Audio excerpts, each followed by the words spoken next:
Hello दोस्तों, नमस्कार। मैं आशा करती हूँ कि आप लोग बहुत अच्छे होंगे और आपकी तैयारी भी बहुत ज़ोर शोर से चल रही होगी।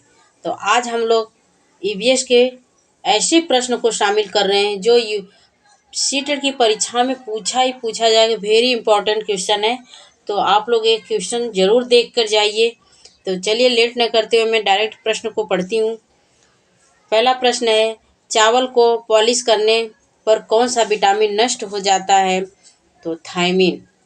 कौन सा चावल का, अगर चावल पॉलिश वाला रहता है तो उसमें कौन सी विटामिन नष्ट हो जाती है? तो थायमिन। और लीवर में भविष्य के लिए कौन सी विटामिन भंडारित होता रहता है? तो विटामिन ए। दालों में किसकी अधिकता होती है? प्रोटीन की। फलों का सेवन किन अवयवों की प्राप्ति के लिए किया जाता है?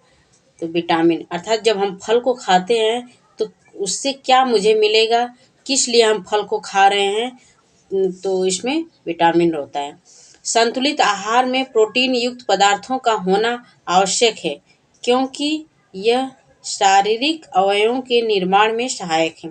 करें कि हमारे रोज की दिनचर्या में प्रोटीन युक्त भोजन करना चाहिए जो हमारे शरीर के लिए लाभदायक हो। निम्नलिखित में से कौन सा विटामिन का कार्य है? विटामिन शरीर में कार्बोहाइड्रेट, प्रोटीन और वसा का गठन करता है। संतुलित आहार में प्रोटीन युक्त पदार्थों का होना आवश्यक है क्योंकि यह शरीर को स्फूर्ति बनाए रखता है। तो प्रश्न पूछा जाता है कि संतुलित आहार में प्रोटीन युक्त पदार्थों को शामिल करना क्यों आवश्यक होता है? इसका आंसर बनता है कि यह शरीर में स्फूर्ति बनाए रखते हैं। और मिड डे मील की शुरुआत कब हुई थी? तो ये 1995 हुई थी और यह तमिलनाडु से स्टार्ट हुई थी। पहली बार तमिलनाडु में ही इसकी शुरुआत हुई थी। तो मिड डे मील 1995 हुई थी। और इसमें एक और भी क्वेश्चन बन सकता है जो इसमें पूछा जा रहा है कि करंट में भी ये है आया है कि मतलब नाश्ता भी बच्चों को प्रोवाइड कहाँ पे हो रहा है? तो ये दिल्ली है। स्पेशल दिल्ली की स्कूलों में, सरकारी हो चाहे प्राइवेट हो, दिल्ली की स्कूलों में जब बच्चे स्कूल जाएंगे तो उनको नाश्ता भी देने का प्लान किया जा रहा है। कुपोषण का शिकार होते हुए बच्चों को देखते हुए सबसे पहले बच्चों को नाश्ता दिया जाएगा, फिर उसके बाद थोड़ी पढ़ाई होगी, फिर इसके बाद मिड डे मील दिया जाएगा। तो कितना अच्छा है। वही सबसे पहले मिड डे मील 1995 तमिलनाडु से स्टार्ट हुई थी। अब भोजन पकाने की सर्वोत्तम विधि है भाप में पकाना। भाप में पकाना अर्थात जो भाप के माध्यम से जो भोजन पकाया जाता है तो सबसे सर्वोत्तम विधि भोजन पकाने की होती है। उबालने से भोजन सुपाच्य तो हो जाता है परंतु वह सुरक्षित नहीं रहता है। इसमें डैश डैश दिया है, क्या नहीं रहता है? इसमें ऑप्शन में रहेगा सुरक्षित। तो इसमें ऑप्शन ये फिलअप करेंगे हम, सुरक्षित नहीं रहता है। भोजन पकाने का एक ढंग भूनने का विकसित रूप है। भूनने का एक ढंग विकसित रूप सेकना भी है। 10% का नियम दिया था तो लिंडमान ने दिया था। लिंडमान के द्वारा 10% का नियम दिया गया था। और शहद में है शर्करा और एंजाइम। बिहार के निवासियों का मुख्य भोजन है चावल। अब प्रोटीन का सर्वोत्कृष्ट स्रोत है सोयाबीन।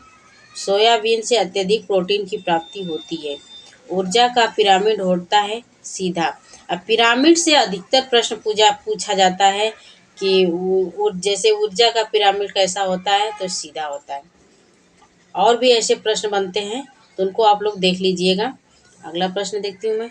एक पोषण स्तर से दूसरे पोषण स्तर पर ऊर्जा का कितना भाग स्थानांतरित होता है? कि 10%। एक पोषण स्तर से दूसरे पोषण स्तर में ऊर्जा का भाग 10% स्थानांतरित होता है और 10% का नियम लिंडमान ने दिया था। निम्न में से किस वर्ग में प्रोटीन की प्रचुरता है? तो सोयाबीन है, चना है, मक्का है। इसमें अत्यधिक सोयाबीन पाया जाता है। भिंडी में पाया जाता है vitamin A, vitamin C, phosphorus. भिंडी में कौन कौन से विटामिन पाया जाता है? तो विटामिन ए, विटामिन सी और फास्फोरस पाया जाता है। पके हुए चावल रेफ्रिजरेटर में अपेक्षाकृत रेफ्रिजरेटर मतलब फ्रिज। पके हुए चावल अपेक्षाकृत लंबे समय तक परीक्षित सुरक्षित किए जा सकते हैं, क्यों? तो रेफ्रिजरेटर में कुछ ऐसे रसायन होते हैं जो रोगाणुओं को नष्ट कर देते हैं। अर्थात फ्रिज में चावल इसलिए सुरक्षित रहते हैं क्योंकि उसके अंदर एक ऐसे पदार्थ पाया जाता है जो रोगाणुओं को नष्ट कर देता है। निम्न में से कौन सा अलग समूह से संबंधित है? तो उसमें जो समूह दिया रहेगा उसमें नीम अलग है। इसमें इंसुलिन की प्रकृति है, तो इंसुलिन की प्रकृति प्रोटीन है। ये यूपी टेट की परीक्षा में पूछा जा चुका है प्रश्न कि इंसुलिन की रासायनिक प्रकृति है प्रोटीन। गैसीय अपशिष्ट है, लकड़ी, कोयले से जलने वाला धुआं। जैविक समुदाय में प्राथमिक उपभोक्ता हैं शाकाहारी। प्राथमिक उपभोक्ता जो सूर्य से डायरेक्ट उनको ग्रहण करें, सूर्य के बाद फिर उसके, तो प्राथमिक उपभोक्ता जो होते हैं वो शाकाहारी होते हैं। जैसे पेड़ पौधे से, देखिए इसकी हेडिंग है स्वास्थ्य एवं रोग। स्वास्थ्य और रोग, इसमें ऑप्शन बने हैं स्वास्थ्य और रोग से लिए गए हैं। जिनमें कौन बीमारियों के लिए डीपीटी का टीका दिया जाता है? तो किन बीमारियों के लिए डीपीटी का टीका दिया जाता है? तो काली खांसी, डिप्थीरिया, टिटनेस, दूषित, नहीं इतना ही होगा, काली खांसी, डिप्थीरिया और टिटनेस। इनकी जब बीमारी होती है तो उसमें डीपीटी नामक टीका दिया जाता है। पोलियो होता है तो पोलियो दूषित जल और भोजन से होता है। गंदा जल और भोजन जब हम खाते पीते हैं तो उससे हमें पोलियो हो जाता है। पोलियो में पूरा शरीर पीला पड़ने लगता है और आंत पे ज़्यादा इफेक्ट करता है। निम्नलिखित में से किस विटामिन का रासायनिक नाम साइनोकोबालामिन है? तो B12। साइनोकोबालामिन मतलब B12 का रासायनिक नाम है। अस्थमा बीमारी है सांस की, और इस बीमारी की दवा सिनकोना नामक पेड़ की छाल से बनाई जाती है। इस बीमारी को दूर करने, किस बीमारी को? अस्थमा अर्थात टीबी को के लिए तालाबों और जलाशयों में मछलियाँ पाली जाती है। बीमारी है,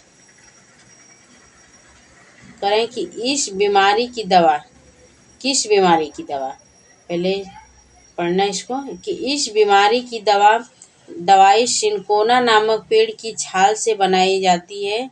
इस बीमारी को दूर करने के लिए तालाबों और जलाशयों में मछलियाँ पाली जाती है। बीमारी है तो सिनकोना नामक वृक्ष की छाल से मलेरिया की दवा बनाई जाती है।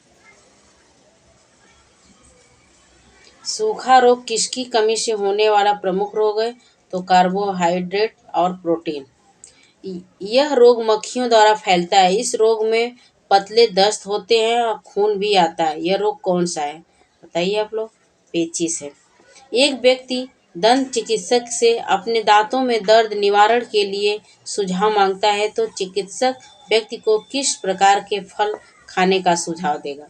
व्यक्ति के दांतों में दर्द हो रहा है, दांतों से खून आ रहे हैं, तो उसमें वह किस प्रकार की उसको बीमारी हो गई है, और चिकित्सक व्यक्ति को किस प्रकार के फल खाने को लिए कह रहा है?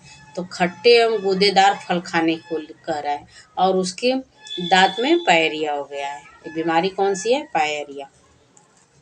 यदि गांव में किसी महिला के गले की ग्रंथि में असाध्य रूप से वृद्धि हो गई है तो उस महिला में किस तत्व की कमी है? तो आयोडीन की कमी है। निम्न में से जीवाणु जनित रोग है कोढ़, निमोनिया और तपेदिक। जीवाणुओं के द्वारा जो रोग फैलता है उसको जीवाणु जनित रोग कहा जाता है।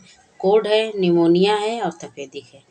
अगर किसी के भोजन में कार्बोहाइड्रेट और वसा की अधिकता होती है तो उसको हो सकता है मोटापा। अर्थात जो अगर कोई व्यक्ति कार्बोहाइड्रेट अर्थात अत्यधिक चावल और तेल से बनी हुई चीज़ों को खाता है तो उसमें मोटापा हो सकता है। वसा की कमी से होने वाले रोग का प्रमुख लक्षण कौन सा है? तो हार्मोनिक असंतुलन। दूध से प्राप्त प्रोटीन बहुत सारे कार्यों से मिलकर बना होता है। यह इकाइयाँ कहलाती हैं अमीनो अम्ल। दूध से प्राप्त प्रोटीन बहुत सारे कार्यों से मिलकर बना होता है। यह इकाइयाँ कहलाती हैं अमीनो अम्ल। कौन सा रोग विटामिन की कमी से नहीं होता है? तो हैजा। हैजा रोग किसी भी विटामिन की कमी से नहीं होता है। किसी व्यक्ति की मसूड़ों में खून आता है, उसकी मांसपेशियों और जोड़ों में भी दर्द रहता है, उसको डॉक्टर रसीले खट्टे फल, अमरूद, आंवला आदि खाने की सलाह देता है। वह बीमारी से ग्रसित है। बेरी किसी व्यक्ति के मसूड़ों से खून आता है, उसकी मांसपेशियों और जोड़ों में भी दर्द हमेशा बना रहता है, हमेशा उसकी मांसपेशियों उसकी हड्डियों में दर्द होता है, उसको डॉक्टर रसीले खट्टे फल जैसे संतरा हुआ और मौसम्मी हुई, ऐसे रसीले खट्टे फल और अमरूद, आंवला आदि खाने की सलाह देता है, तो उसको बेरी रोग हो जाता है। एक मनुष्य को भोजन में केवल दूध, अंडे तथा रोटी दिया जाता है, वह सामान्यतः रोगी होगा। स्कर्वी रोग उसकी त्वचा सूखी रहती होगी और रहती है, और वह मनुष्य भोजन में केवल दूध, अंडे और रोटी दिया जाता है, तो उसको स्कर्वी नामक रोग होता है। पेट में भोजन को पचाने के लिए निम्न में से किसकी सर्वाधिक आवश्यकता होती है? तो पेट में भोजन को पचाने के लिए एंजाइम की आवश्यकता होती है। मानव शरीर में पाचन का अधिकांश भाग किस अंग में संपन्न होता है? तो आमाशय में। फिर आज के लिए इतना ही। नमस्कार संस्कृता। अब वीडियो कैसी लगी वो कमेंट करके ज़रूर बताइए, और अगर अच्छी लगी तो लाइक और अपने दोस्तों को बताइए। कि जय हिंद दोस्तों।